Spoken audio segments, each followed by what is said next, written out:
एक टप्पा हैगा सी कहंदा कि तुर के राहां इश्क दियां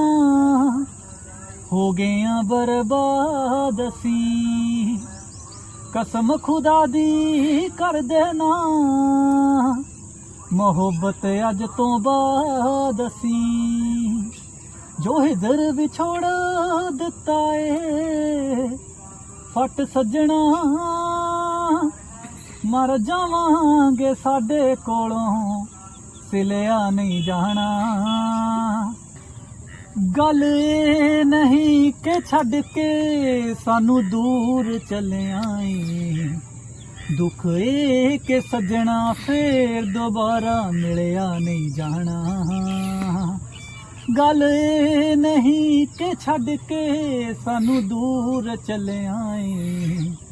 दुख ये कि सजना फिर दोबारा मिलिया नहीं जाना